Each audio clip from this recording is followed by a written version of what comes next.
Now, the next problem that thousands of people had in regards to passing the guard was opening up the guard. This is a continuous problem that people just have like over and over and over again. It doesn't matter if you're a white belt, and it doesn't even matter if you're a black belt. If you're a black belt and you're going against another black belt who has a very good closed guard, people still have trouble opening up the closed guard. Now, and I'm going to give you some ideas on how to do this, and we're going to give you some ideas with many different situations. The first thing is that if you do not stand up to open up your opponent's closed guard, you are it's a huge disservice. You need to work on standing up to open up your opponent's closed guard. The reason being is as soon as you stand up, you have gravity on your side. His hips are naturally heavy. They naturally want to fall down. And the number one reason that I find that people do not open up their opponent's closed guard standing is because they're afraid they're going to get swept.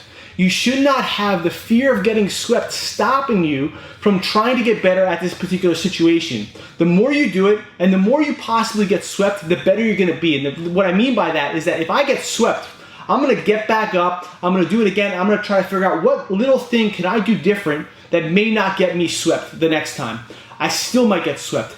And then I'll definitely get up and I'll be like, okay, that didn't work. What different thing that I can do compared to what I did before will help me not get swept? You can't give up, but you have to always change. You can't do the same thing over and over again because you're going to just have the same result over and over again. You want to constantly brainstorm and think about how you can make things different. So I'm not going to I'm not just going to completely rule out stuff on the knees. I'm just going to show you things that I like to do from the knees as well. But the first thing is you should be standing up. Now let's talk about if we're wearing the gi and we're trying to break our opponent's guard in regards to breaking open their closed guard. And the same thing applies. If you do not know how to open up your opponent's guard standing, you need to work on it. Because once again, gravity is on your side. His hips are much heavier. It's much easier to get a good bounce to break open their legs. Overall, it's just more effective. And the reason why people do not do it is because they're scared. Straight up. You know, they could say it's because they don't think it works or anything along those lines because they end up sweeping, but it's apprehension that stops them from doing it. They're worried about getting swept. But the more you do it and the more changes you make when you do it so you can get used to it, the less you're going to get swept, the more effective you're going to be at this, and actually the more higher level you're going to be.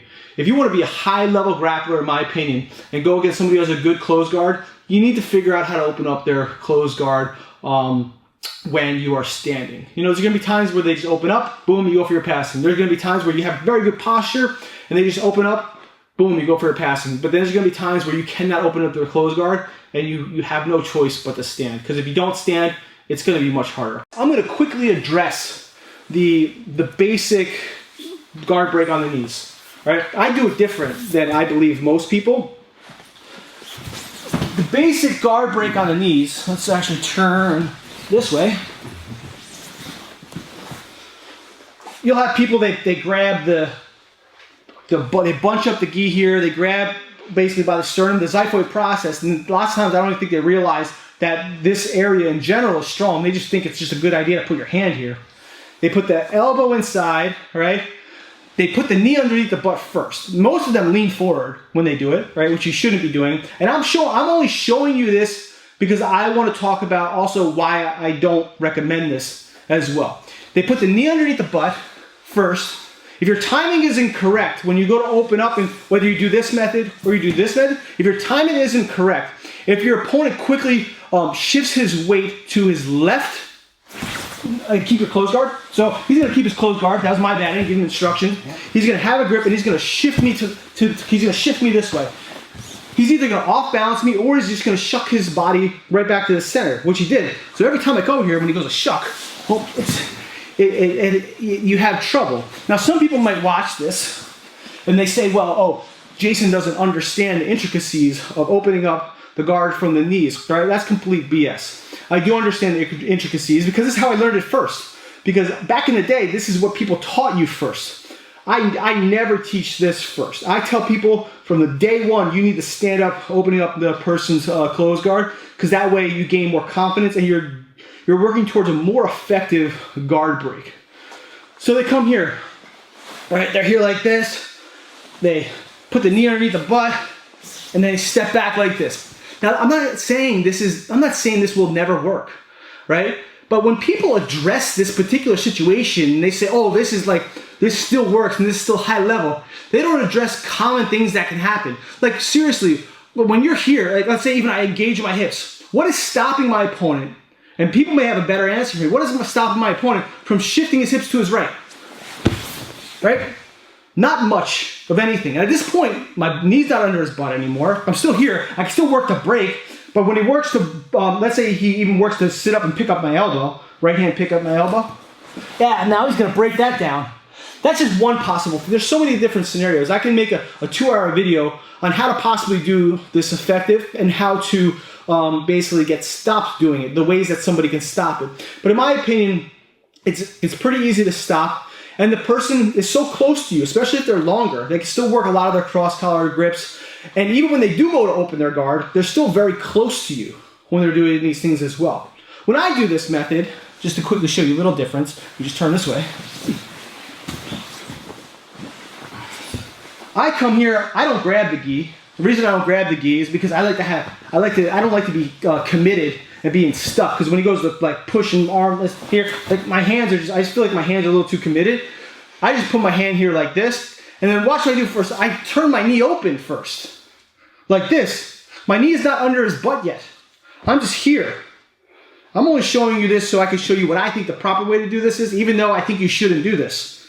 So we're here like this, because now it doesn't matter if he shifts his hips. All I do is just keep a 90 degree. My knee's not under his butt. I'm not losing my opportunity. And then watch what I do next. He keeps his legs closed. I either have my hand here or my elbow here. I like my hand here. The next thing I do is I do a quick shuffle. Just like that. It's a 1-2 pop. If it doesn't work, it doesn't work. Right? I just go right back to closed guard. It's a 1-2 shuffle. I didn't bait him by saying, okay, I'm going to put my knee under and he can possibly get me off balance or shift off. All I did is a 1-2 shuffle. We go back. We're here like this. I'm on the xiphoid process. Watch the sticky hands video. Boom, boom, boom. Let's say he's trying to break my posture. Here. I already opened. Already open. Still playing sticky hands. Go. We're still playing sticky hands. A 1-2 pop.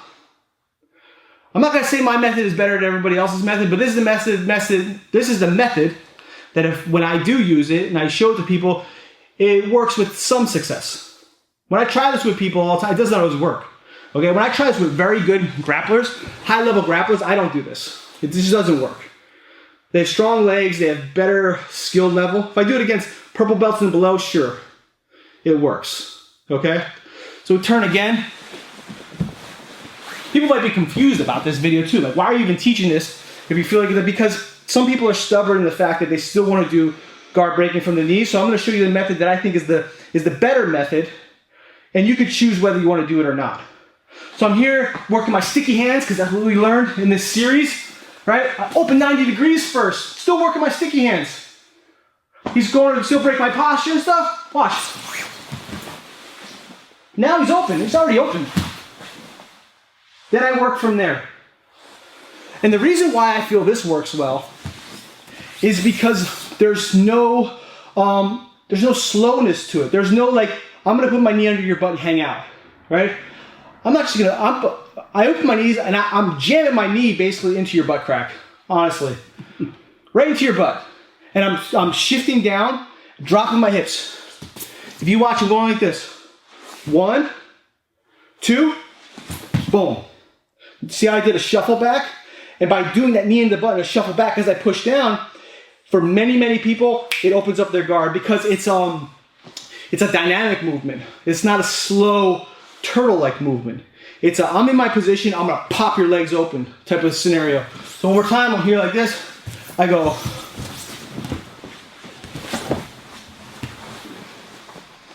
1, 2. Because even here, I won't put my hand here until I'm ready to do my shuffle. I'm working to keep my posture. Then I go. Then we move. We're already open. It's not closed guard anymore. So that's how I like to do the breaking the guard from the knees version, even though I don't recommend you continue doing it. Right? Let's talk about confusing. I don't recommend you rely on this If this doesn't work, it's not going to hurt you any. You'll still just be inside the person's closed guard. But I recommend this method more than most methods because it won't get you off balance. It's not as predictable, and you can still work on keeping your posture at the same time. All right, so try this out, play around with it. If it's something you want to do. We're also going to talk about even better ways to open up the guard from closed guard. All right, peace.